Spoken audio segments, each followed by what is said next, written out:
Nadège était la fille que tout le monde voulait être. Belle, riche et toujours entourée d'amis.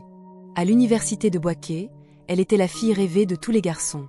Elle se distinguait par ses vêtements luxueux, la voiture élégante qu'elle conduisait et cette impression qu'elle ne manquait jamais de rien, ce qui faisait d'elle l'objet de toutes les jalousies. Mais ce qui la rendait encore plus intrigante, c'était le mystère qui l'entourait. Personne ne savait d'où elle venait. Elle ne parlait jamais de sa famille, ne révélait que très peu de choses sur elle-même.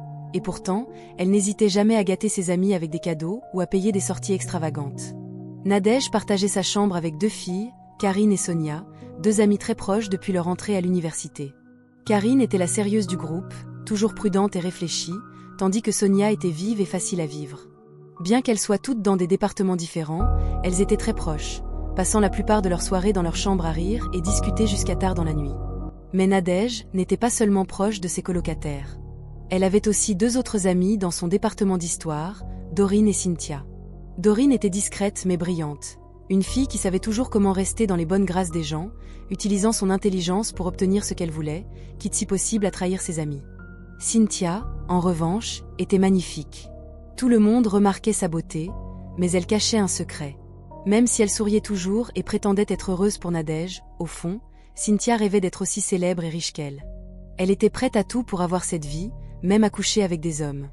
Un soir, Nadège revint d'un voyage de son village, inhabituellement excitée. « Les filles, vous n'allez pas y croire », dit-elle en rassemblant ses amis dans leur chambre. « Mon père ouvre une nouvelle station-service dans notre village au Togo, et il organise une énorme fête pour célébrer. Ça va être gigantesque. Des politiciens, des influenceurs, des célébrités. Toute personne importante sera là. » Sonia et Karine échangèrent des regards enthousiastes.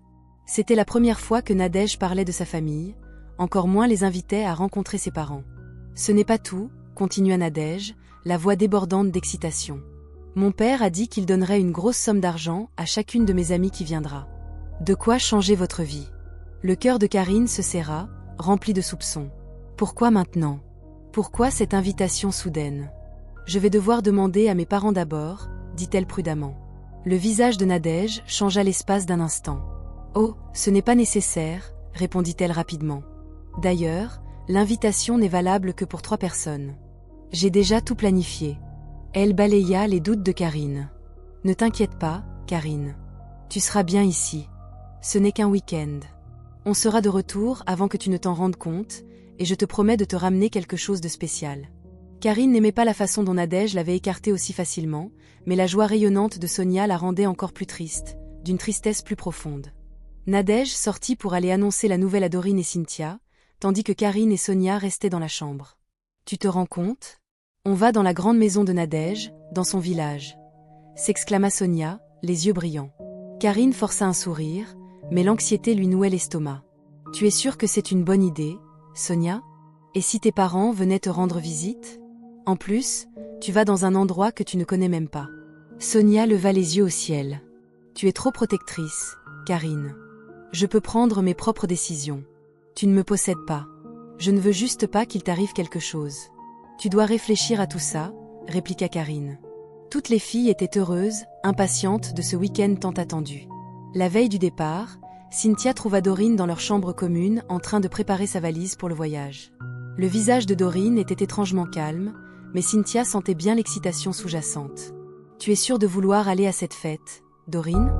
Dorine arrêta de plier ses vêtements et leva les yeux, les sourcils légèrement froncés. « Bien sûr. Pourquoi je ne le serais pas? Nadège nous promet beaucoup.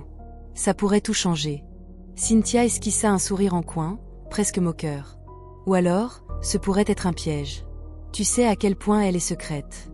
Tu lui fais vraiment confiance ?» Elle parlait d'un ton léger, tout en espérant semer un doute dans l'esprit de Dorine. Si Dorine décidait de ne pas venir, Cynthia savait qu'elle aurait toute l'attention, et peut-être même les faveurs de la famille de Nadège, rien que pour elle. Dorine haussa les épaules. « Je n'ai pas besoin de lui faire confiance. J'ai juste besoin d'être là quand l'occasion se présentera. Et puis, tu y vas aussi, non? Quoi? Tu as peur de rater quelque chose? » Cynthia avait beau essayer de se convaincre qu'elle n'était pas jalouse de Nadège, la vérité lui rongeait toujours le cœur. C'était sa chance de briller, de voler enfin la vedette. « Je veux juste que tu ne le regrettes pas, c'est tout, » dit-elle prudemment. « On ne sait même pas si ce que Nadège dit est vrai. » Les lèvres de Dorine se tordirent